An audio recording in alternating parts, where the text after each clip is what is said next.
Goddamn GoPro isn't fucking working. I don't know what the fuck the goddamn problem is. Fucking extreme sports enthusiasts can fucking drive off fucking mountains and cliffs with this goddamn camera. I can't even drive around suburban Detroit with it.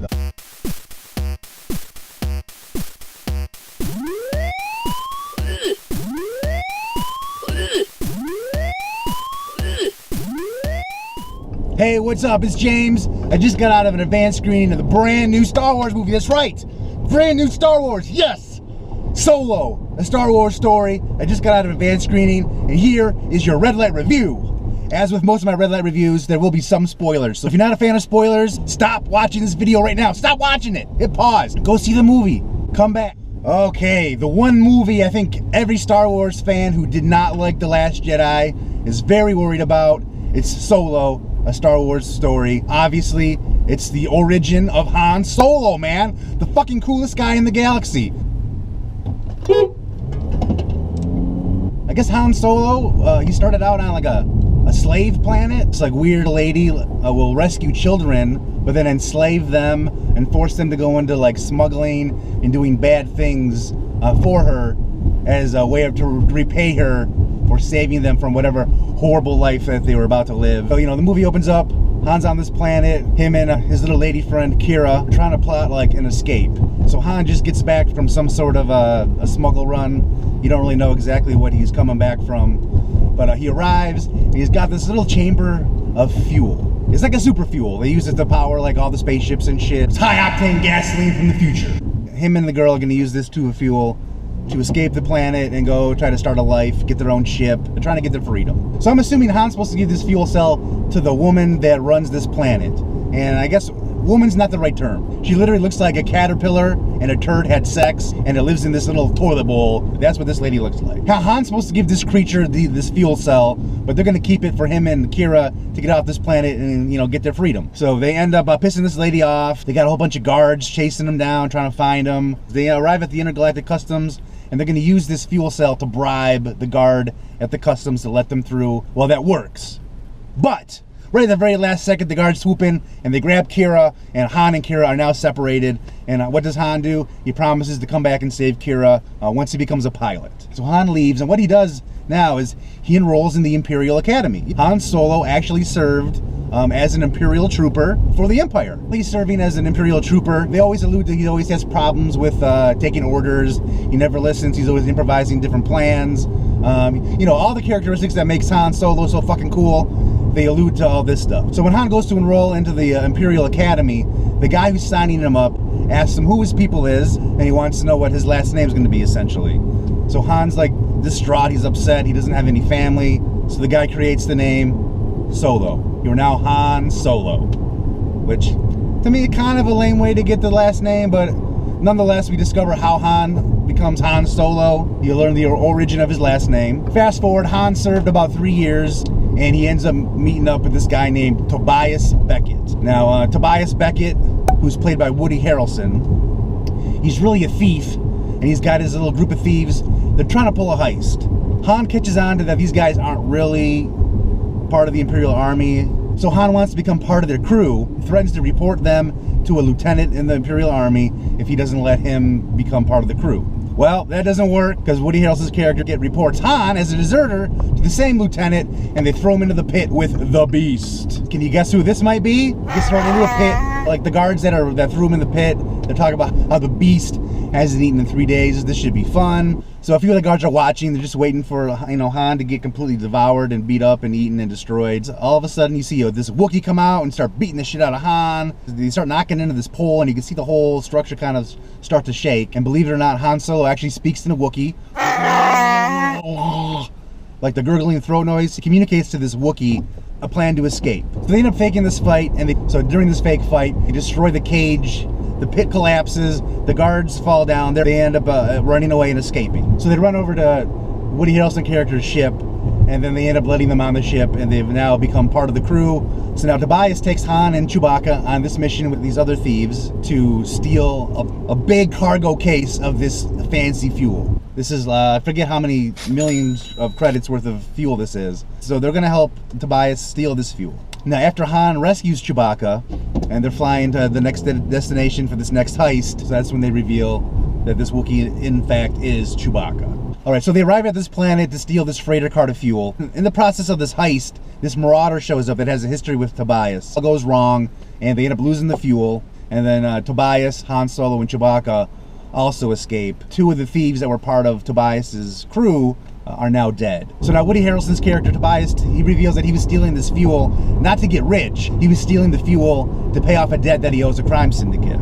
Now that he's failed, the guy's gonna want to kill him. Han says, hey, what if we make it up to the guy? Let's go talk to the leader of this crime syndicate and see what we can do to make it up to him. So they go to the crime syndicate guy. He's very pissed that they fucked up this fuel situation. He's pissed that Tobias didn't take into account for the fact that this marauder's gonna be coming out and going after his heist. Han ends up talking them into a plan to where they can go get some unrefined fuel, take this unrefined fuel to like another planet that can refine the fuel that is not under Imperial control, and they end up loving this plan. First, they gotta find a ship that's fast enough to get from planet with the unrefined fuel to the planet that can refine the fuel before the fuel explodes. The movie follows them getting the ship, getting the unrefined fuel, to get the unrefined fuel to the planet to refine the fuel, and all the craziness that happens throughout that. Some of the shit you see. We see how Han Solo becomes Han Solo. You see Han Solo first meet up with Chewbacca. See where Han Solo gets his blaster for the first time. You see the Millennium Falcon for the first time. You see Han Solo meet Lando Calrissian for the very first time. You see Han actually win the Millennium Falcon from Lando Calrissian. You see Han Solo sit and pilot the Millennium Falcon for the very first time. You see why the Millennium Falcon is so busted up and destroyed throughout most of the movies. You see it brand new, and then you also see it busted up after Han Solo got his hands on it. You see Han Solo go on the Kessel Run. There's so many firsts for Han Solo in this movie. It's mind-blowing. You essentially see every single important moment in Han Solo's life. Some of the characters in the movie, Tobias Beckett, he's the thief. He kind of teaches Han Solo everything he knows. You get to see the young Lando Calrissian, played by Donald Glover. I think he does a great job as Lando. You can see Lando has very eccentric taste. He likes very fancy things. You also find out Lando might be into robot porn. It comes across like Lando might be into human robo fornicating. There's a couple of scenes that lead to that. Dryden Boss is another new character you get introduced to in this movie. He's played by the same dude that plays Vision in the Marvel movies. But instead of being covered purple with a jewel in his face, he's got these crazy scars down his face, and he has like these brass knuckle knives that turn into lasers. He's the leader of the crime syndicate that hires Tobias, Han Solo, and Chewbacca to get this fuel. You can tell Ron Howard is still in the business of keeping his brother employed because Clint Howard has a role in this movie. Very small role, just like normal. Thanks, bro. In this movie, Warwick Davis actually has a speaking role finally. He does have the smallest of small speaking roles in this Star Wars film. So I'm sure Warwick Davis super stoked. Lando Calrissian has a droid. She definitely comes across as a female. She's like a feminist droid trying to free droids. Do me, Lando. Do me hard. Yeah, Lando. Now, towards the end of the movie, I'm not 100% certain, but I'm fairly sure Darth Maul is in it. I'm almost positive it is. It looks just like him. The same paint job, the same horns, has the double-ended lightsaber. So I'm almost positive it's Darth Maul. Is that Darth Maul? Let me know what you think in the comments. That to me was huge. Darth Maul to me is such a cool, evil character in the Star Wars universe.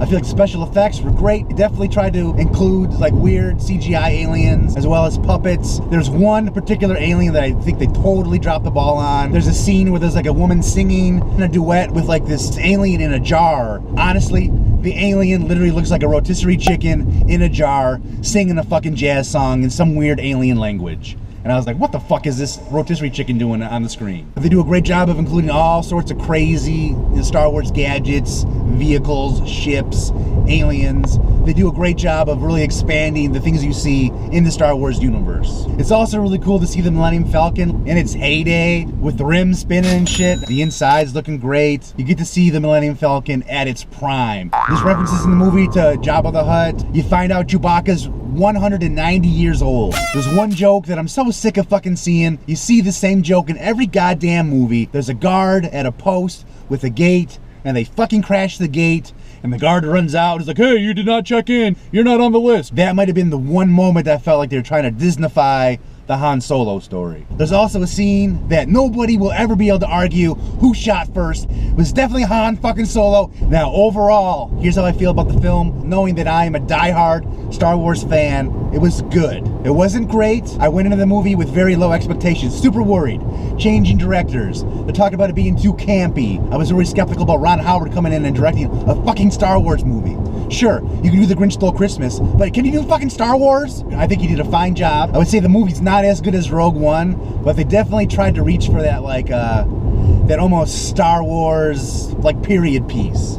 So some of the costumes and stuff, everything seems a little bit lower tech. I mean, sometimes some of the characters just looked like the poor man's Daft Punk, but whatever. It's fucking Star Wars, who cares? I thought the story was great. I thought they did a great job of including all the key points of origin that you want to know about Han Solo, from meeting Chewbacca for the first time, piloting the Millennium Falcon. I mean, you fucking find out how Han Solo was named Han fucking Solo, okay? I enjoyed this movie more than I enjoyed The Last Jedi. There's no modern day references, the dust on your shoulder, that type of shit. I mean, there might have been a couple little itty bitty things, but there was nothing like they had in The Last Jedi. Now, the dude they cast to play Han Solo sucked! He sucks as Han Solo. He's not good at Han Solo. Not good at all. But I feel like the whole movie, it was a guy doing an impression of Han Solo. The entire movie. And I felt like if he did not know how to play a certain emotion, that he just would do the stupid smile.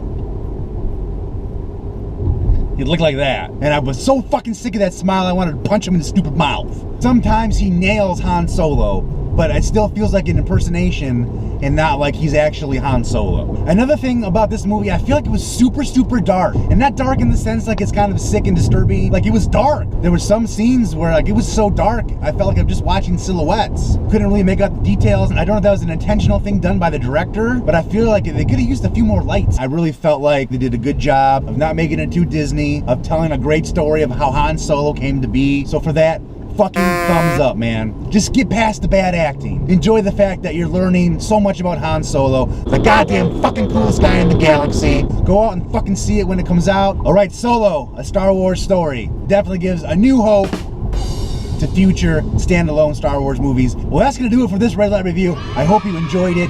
If you're a Star Wars fan, definitely go out and see this movie. Ignore the bad acting and just have a good time. Submerge yourself into that Star Wars universe. After you see the movie, come back, let me know what you thought. Did you think the acting was as bad as what I thought it was? Like, what was your favorite, like, Han Solo origin moment? Mine was fucking meeting Chewbacca for the first time. As always, thank you so much for watching. Stay tuned for more Red Light reviews coming your way. Don't forget to like, comment, and share. Why not subscribe to my channel? All you gotta do is click right here at my face, click on my face, and you'll be subscribed to my channel.